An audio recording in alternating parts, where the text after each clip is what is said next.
Hi all, welcome back to my channel Prisha Sagar. ಇದು 4th day of food challenge for hair care. Sunday ಆಗಿದ್ದರಿಂದ ಸ್ವಲ್ಪ late ಆಗಿದ್ದೆ. Almost 6:45 7 ಆಗಿತ್ತು.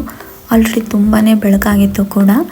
ಇನ್ನು ಫ್ರೆಶ್ ಆಗಿ ರಾತ್ರಿನೇ ನೆನೆಸಿಟ್ಟಿರೋ ಚಿಯಾ ಸೀಡ್ ಜೊತೆಗೆ ಒಂದು ಗ್ಲಾಸ್ ಬಿಸಿನೀರನ್ನ ಆರಾಮಾಗಿ ಕೂತ್ಕೊಂಡು, ಸಂಡೇ ಆಗಿದ್ದರಿಂದ ಯಾವ ಟೆನ್ಷನ್ ಕೂಡ ಇರೋದಿಲ್ಲ.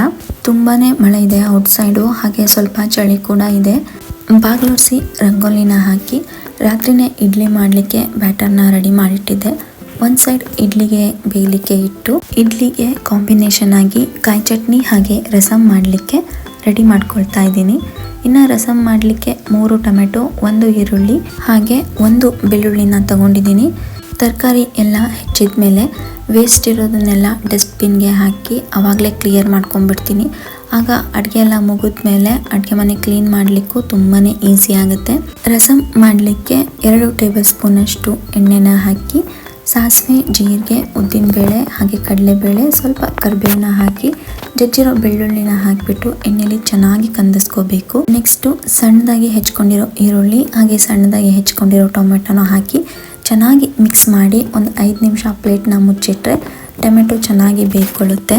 2 ಟೇಬಲ್ ಸ್ಪೂನ್ ಅಷ್ಟು MTR ರಸಮ್ ಪೌಡರು, ಮನೆಯಲ್ಲೇ ಮಾಡಿರೋ ಸಾಂಬಾರ್ ಪೌಡರು ಹಾಗೆ 1 ಟೇಬಲ್ ಸ್ಪೂನ್ ಅಷ್ಟು ಅಚ್ಕಾರದ ಪುಡಿ, ಸ್ವಲ್ಪ ಅರಶಿನ ಹಾಗೆ 1 ಸ್ಪೂನ್ ಅಷ್ಟು ಮೆಂತ್ಯ ಪೌಡರ್ನ ಹಾಕಿ ಚೆನ್ನಾಗಿ ಮಿಕ್ಸ್ ಮಾಡಿ 1-2 ಲೋಟ ನೀರನ್ನ ಹಾಕಿ ಒಂದು 5 ನಿಮಿಷ ಪ್ಲೇಟ್ನ ಮುಚ್ಚಿಡಿ. ಆಗ ಅದು ಚೆನ್ನಾಗಿ ಕುದಿ ಬರುತ್ತೆ. ಒಂದು ಕಡೆ ರಸಮ್ನ ಮಾಡಲಿಕ್ಕೆ ಇಟ್ಟು ಬೆಂದಿರೋ ಇಡ್ಲಿ ಎಲ್ಲ ತೆಗೆದು ಹಾಗೆ ಕಾಯಿ ಚಟ್ನಿ ಮಾಡ್ಕೊಳ್ಲಿಕ್ಕೆ ರೆಡಿ ಮಾಡ್ಕೊಳ್ತಾ ಇದ್ದೀನಿ. ಹಾಗೆ ರಸಮ್ಗೆ ಯಾವುದೇ ರೀತಿ ಹುಣಸೆ ಹಣ್ಣಿನ ರಸ ಹಾಕಿಲ್ಲ. ಟೊಮೆಟೊನೇ ಸ್ವಲ್ಪ ಹುಳಿ ಇರೋದ್ರಿಂದ ಹುಳಿ ಸಾಕು ಅಂತ. ಚೆನ್ನಾಗಿ ಕುದಿ ಬಂದಮೇಲೆ ರುಚಿಗೆ ತಕ್ಕಷ್ಟು ಉಪ್ಪನ್ನ ಹಾಕಿ ಚೆನ್ನಾಗಿ ಮಿಕ್ಸ್ ಮಾಡಿ ಒಂದು 5 ನಿಮಿಷ ಪ್ಲೇಟ್ನ ಮುಚ್ಚಿಡಿ. ಆಗ ರುಚಿಯಾದ ರಸಮ್ ರೆಡಿ ಆಯಿತು. ಟಿಫನ್ಗೆ ಎಲ್ಲ ರೆಡಿ ಮಾಡೋ ಅಷ್ಟರಲ್ಲಿ 8:30 ಆಗಿತ್ತು. ಸಂಡೇ ಅಲ್ವಾ, ಮನೇಲಿ ಇನ್ನೂ ಯಾರೂ ಎದ್ದಿರಲಿಲ್ಲ. ಸೊ ಗ್ರೀನ್ ಜ್ಯೂಸ್ನ ಮಾಡಿಕೊಂಡು ಆರಾಮಾಗಿ TV ನೋಡ್ತಾ ಗ್ರೀನ್ ಜ್ಯೂಸ್ನ ಕುಡ್ದಿದ್ದಾಯಿತು. ಪ್ರಿಷಾ ಎದ್ಮೇಲೆ ಅವಳಿಗೂ ಟಿಫನ್ ಮಾಡಿ ಇಬ್ಬರು ಫ್ರೆಶ್ ಅಪ್ ಆಗಿ ಪೂಜೆನ ಮುಗಿಸಿ ಟಿಫನ್ನ ಮಾಡಿ ಸಂಜೆ ಒಂದು ಸತ್ಯನಾರಾಯಣ ಪೂಜೆಗೆ ಹೋಗಬೇಕಿತ್ತು. ಸೊ ಹಾಗಾಗಿ ಲಂಚ್ಗೆ ಬೇಗನೆ ರೆಡಿ ಮಾಡ್ಕೊಳ್ತಾ ಇದ್ದೀನಿ. ಆಫ್ಟರ್ನೂನ್ ಲಂಚ್ಗೆ ಬೇಬಿ ಕಾರ್ನ್ ಮೆಕ್ಕೆಜೋಳ ಯೂಸ್ ಮಾಡಿ ಸಲಾಡ್ ಮಾಡೋಣ ಅಂತ ಮೆಕ್ಕೆಜೋಳ ಬಿಡಿಸ್ಕೊಂಡು ಹಾಗೆ ಸಣ್ಣದಾಗಿ ಕ್ಯಾರೆಟ್ನ ಹೆಚ್ಕೊಂಡು ಬೇಯಲಿಕ್ಕೆ ಇಡ್ತಾ ಇದ್ದೀನಿ. ಒಂದು ಸೈಡ್ ಕುಕ್ಕರಲ್ಲಿ ರೈಸ್ನ ಇಟ್ಟು ಸಲಾಡ್ಗೆ ಸಣ್ಣಕ್ಕೆ ಸೌತೆಕಾಯಿ, ಟೊಮೆಟೊ, ಈರುಳ್ಳಿನ ಹೆಚ್ಕೊಂಡು ಸೈಡಿಗೆ ಎತ್ತಿಟ್ಟು ರೊಟ್ಟಿನ ಮಾಡಿ, ಇನ್ನು ಮಾರ್ನಿಂಗ್ ಮಾಡಿರೋ ಕಾಯಿ ಚಟ್ನಿ ಹಾಗೆ ಇತ್ತು. ಸೊ ಯಾವುದೇ ರೀತಿ ಪಲ್ಯನ ಮಾಡಿಲ್ಲ. ಇನ್ನು ಪೂಜೆಗೆ ಅವ್ರ ಮನೆಗೆ ಹೋಗಿ ಸ್ವಲ್ಪ ಹೆಲ್ಪ್ ಮಾಡಬೇಕಿತ್ತು ಅಂತ. ಇನ್ನು ಸಲಾಡ್ಗೆ ಸಣ್ಣಕ್ಕೆ ಹೆಚ್ಕೊಂಡಿರೋ ಈರುಳ್ಳಿ, ಟೊಮೆಟೊ, ಸೌತೆಕಾಯಿ ಹಾಗೆ ಬೇಯಿಸ್ಕೊಂಡಿರೋ ಕಾರ್ನು ಮತ್ತು ಕ್ಯಾರೆಟ್ನ ಹಾಕಿ ಸ್ವಲ್ಪ ಅಚ್ಕಾರದ ಪುಡಿ ಹಾಗೆ ರುಚಿಗೆ ತಕ್ಕಷ್ಟು ಉಪ್ಪನ್ನ ಹಾಕಿ ಚೆನ್ನಾಗಿ ಮಿಕ್ಸ್ ಮಾಡಿದರೆ ಸಲಾಡ್ ರೆಡಿ ಆಯಿತು.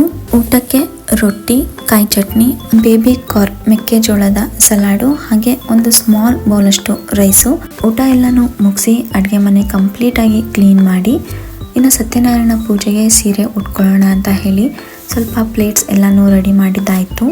ಇನ್ನು ಈ ಸೀರೆಗೆ ನಾನು ತುಂಬಾ ಸಿಂಪಲ್ಲಾಗಿ ಬ್ಲೌಸ್ನ ಹೊಲಿಸಿದ್ದೀನಿ. ಬ್ಲೌಸ್ಗೆ ಯಾವುದೇ ರೀತಿ ವರ್ಕ್ ಮಾಡಿಸಿಲ್ಲ. ಜಸ್ಟ್ ಸ್ಲೀವ್ಸ್ಗೆ ನೆಟ್ನ ಹಾಕಿಸಿ ಅದಕ್ಕೆ ವೈಟ್ ಮುತ್ತನ್ನ ಇಡ್ಸಿದ್ದೀನಿ. ಹಾಗೆ ಬ್ಯಾಕ್ ಸೈಡ್ ಕೂಡ ತುಂಬ ಸಿಂಪಲ್ಲಾಗಿ ಡಿಸೈನ್ನ ಮಾಡಿಸಿದ್ದೀನಿ. ಸಂಜೆ ಪೂಜೆಗೆ ಅಡುಗೆಗೆ ಸ್ವಲ್ಪ ಹೆಲ್ಪ್ ಮಾಡೋಣ ಅಂತ ಅವ್ರ ಮನೆಗೆ ಹೋಗಿ ನನ್ನ ಕೈಯಲ್ಲಿ ಆದಷ್ಟು ಹೆಲ್ಪ್ನ ಮಾಡಿ ಬಂದಮೇಲೆ ಸಿಂಪಲ್ಲಾಗಿ ರೆಡಿಯಾಗಿ ಅವ್ರ ಮನೆಗೆ ಹೊರಟಿದ್ದಾಯಿತು. ಇನ್ನು ನಾನು ಕೈಗೆ ಹಾಕಿರೋ ಸಿಂಪಲ್ ಬ್ಯಾಂಗಲ್ಸು ಇನ್ಸ್ಟಾಗ್ರಾಮಿಂದ ಆರ್ಡರ್ ಮಾಡ್ಕೊಂಡಿದ್ದೆ. ಕಂಪ್ಲೀಟಾಗಿ ರೆಡಿಯಾಗಿ ಪ್ರಿಷಾನು ರೆಡಿ ಮಾಡಿಸ್ಕೊಂಡು ನಾನು ಪೂಜೆಗೆ ಹೋಗೋ ಅಷ್ಟರಲ್ಲಿ ಪೂಜೆ ಆಲ್ರೆಡಿ ಸ್ಟಾರ್ಟ್ ಆಗಿಬಿಟ್ಟಿತ್ತು. ಪೂಜೆ ಮುಗಿಯೋ ಅಷ್ಟರಲ್ಲಿ ಆಲ್ಮೋಸ್ಟ್ 1.5 ಅವರ್ ಆಯಿತು.